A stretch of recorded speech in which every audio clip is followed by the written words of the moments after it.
No visible symptoms, no runny nose, just a head full of darkness.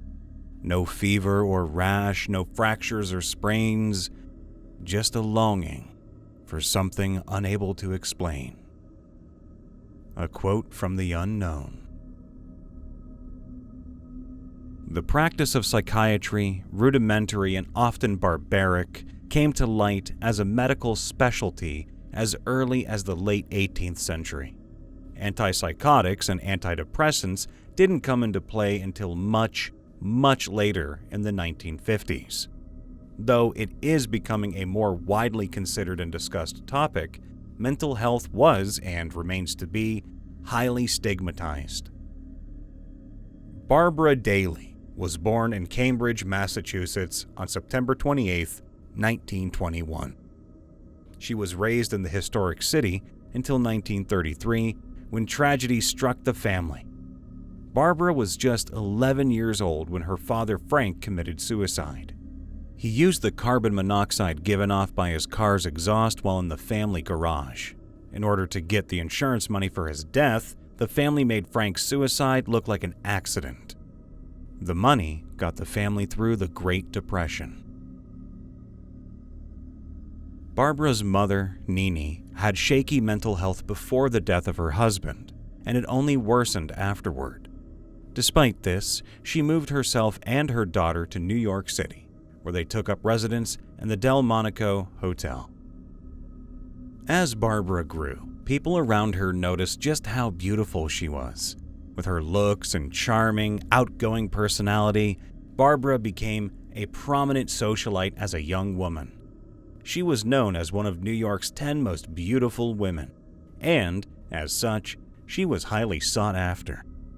She posed for paintings and modeled for fashion magazines such as Vogue and Harper's Bazaar on numerous occasions. Barbara's beauty even secured her an invitation to do a screen test with actor Dana Andrews. Unfortunately, the screen test did not lead to stardom for Barbara, but it did secure a friend in aspiring actress Cornelia Daly Baekeland, and, in turn, a husband. Cornelia introduced Barbara to her younger brother Brooks shortly after they became friends. The young man was a trainee pilot for the Royal Canadian Air Force, though he came from one of the wealthiest families in the United States at the time. Brooks was the grandson of Leo Baekeland, the Belgian chemist who invented Bakelite. Bakelite was an inexpensive, non-flammable, versatile plastic that revolutionized the plastics industry. So, not only did Brooks have money, he had legacy as well. Brooks and Barbara seemed like the perfect couple, with means and beauty. But their relationship was nothing short of nightmarish. Barbara, like her mother, had plenty of mental health issues. She was a private patient of psychiatrist Foster Kennedy, but it didn't seem too effective. Barbara and Brooks's marriage began on a lie, with Barbara telling Brooks she was pregnant when she wasn't. This seemed to set the entire foundation for the remainder of their relationship. After they wed, the pair moved into a lavish Upper East Side apartment in New York. Here, they threw massive dinner parties with famous guests.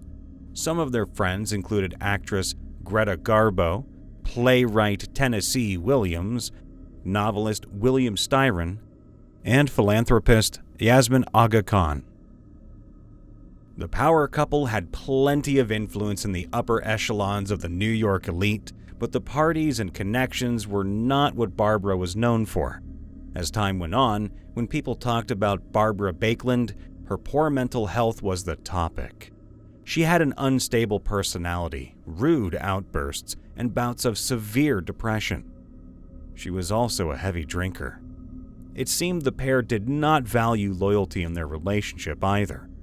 Both Barbara and Brooks participated in extramarital affairs throughout their relationship. Despite their wavering interest in one another, Barbara gave birth to a son, Antony, on August 28, 1946. Barbara doted on Antony and showed him off. The Baekelands portrayed the boy as brilliant and charming. He had the life most kids can only dream of: wealth, travel, and wanting for almost nothing. In 1954, when Antony was 8 years old, the family began their seasonal nomadic lifestyle. They maintained their New York apartment, but were mainly based in Europe. They rented houses and villas all over Europe, including London, Paris, Zermatt, Cap d'Antibes, as well as many parts of Italy. No matter where they chose to reside, the Baekelands continued to live extravagantly. They threw parties, entertained famous guests, and continued to have affairs. In 1960, they moved their main base to an apartment in Paris. During one of the parties the couples hosted, Brooks met the daughter of an English diplomat. Despite being 15 years younger than him, the pair began an affair. Brooks decided to ask Barbara for a divorce during the affair, but her answer was to try and commit suicide. This was not the first time she had done this during her marriage to Brooks, nor would it be the last. Nevertheless, Brooks revoked his request and broke off the affair. Like his mother and grandmother, Antony also struggled with his mental health. His unstable home life did little good, and as he grew, it only worsened.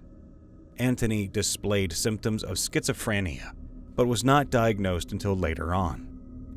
Brooks refused to pay for any kind of treatment, as psychiatry was, in his words, professionally immoral. In 1967, while the family split their time between Switzerland and the Catalan resort in Cadaqués, Spain, 20-year-old Antony made a friend. Jake Cooper was a bisexual man from Australia, and definitely not the sort of influence the suggestible Antony needed. Jake introduced Antony to a variety of hallucinogenic drugs they needed to drive to Morocco to obtain. It is rumored the pair also engaged in an affair during their friendship, but Jake denied this. When Barbara learned of her son's activities, she drove to Spain to bring him back to Switzerland. However, at the French border, it was discovered that Antony didn't have his passport. This revelation caused a blow-up fight between mother and son that landed them both in jail. This was not their first, nor their last violent argument. The pair had a number of outbursts that involved knives. When Barbara and Antony returned to Spain, Barbara reluctantly accepted most of her son's relationship with Jake. She vastly preferred the burgeoning friendship he had with a young Spanish girl named Sylvie, though. Unfortunately for Barbara, Sylvie also had preferences for her relationships, and hers was Brooks. They began an affair that Barbara didn't discover until February 1968. Again, she tried to commit suicide. This time, however, Brooks went ahead with the divorce. He would go on to marry Sylvie and have a son with her before they too divorced.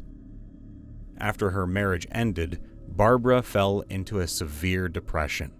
She made another attempt on her life, but her friend Gloria Jones, wife of author James Jones, saved her.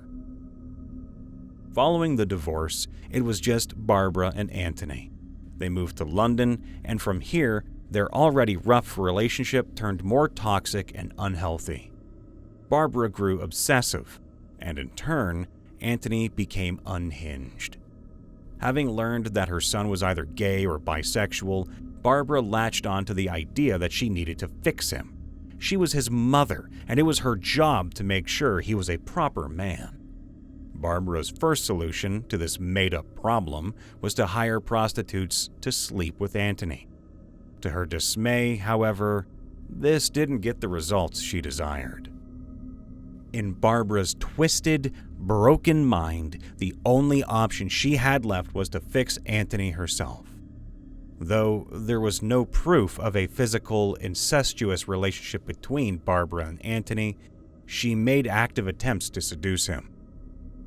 However, because Barbara was a woman of many talents, she was able to split her obsessive tendencies between her son and her new fling. In 1969, Barbara met pop culture curator Samuel Adams Green. They quickly fell into a relationship. When Samuel met Antony, he was less than impressed with the young man's artistic abilities, which had likely been talked up by Barbara. As a decently talented oil painter, Barbara's praise probably carried a lot of weight with Samuel. Unfortunately for Barbara, this relationship was not destined to last. Only 6 weeks later, Samuel broke things off with her, but Barbara remained obsessed with him. When she visited the United States in the fall, she pursued him relentlessly. Barbara even went as far as to walk barefoot across Central Park in the snow, wearing nothing but a lynx fur coat, and demanded entry into his apartment. Barbara's unstable behavior and ongoing attempts to cure her son's sexuality worsened Antony's mental well-being, and he grew more and more erratic. Antony was diagnosed with schizophrenia and paranoid tendencies. His behavior was cause for concern to family and friends, and yet no one stepped in to help. Barbara's attitude toward her son finally took its toll, and everything came to a head in 1972.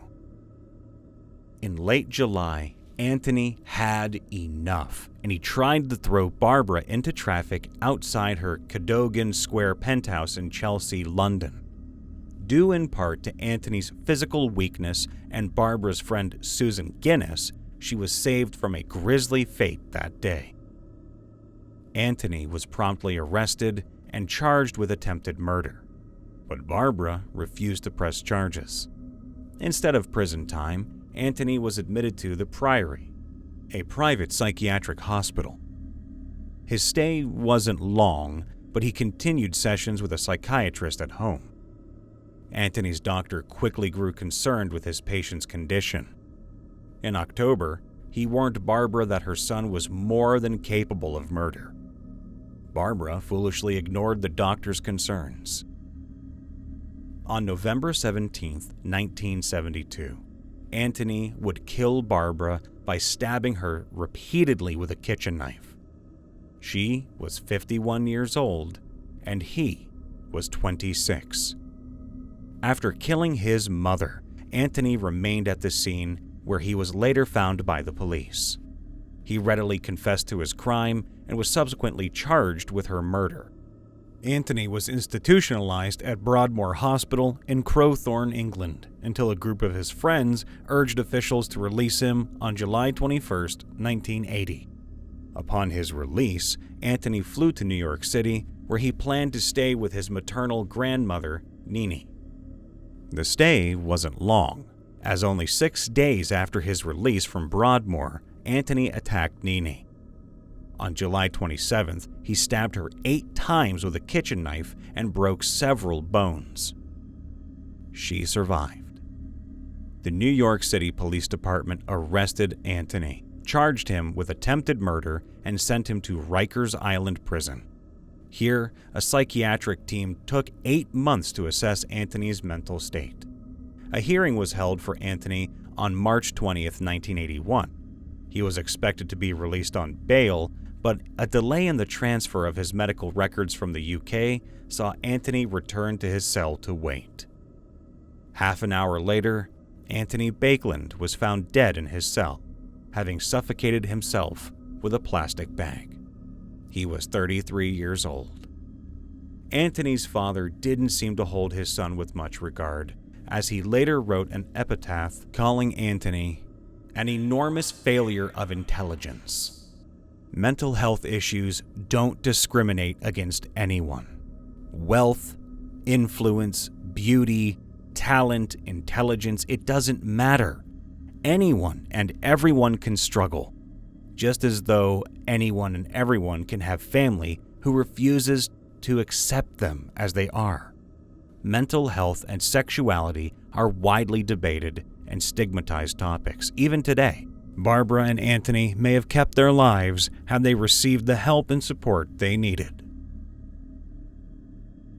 We here at Villains of the Vaughn would like to thank you for tuning in to yet another episode. Thank you for always being here and showing your support, and if you liked the video, make sure to leave a like, subscribe, and ring that bell. That way you get the alert when a new video drops. And if you have a villain you'd like for us to discuss, or have a story that you'd like to share with us about a crime that happened to you and a villain therein, feel free to reach out to us at villainswithvaughn@gmail.com.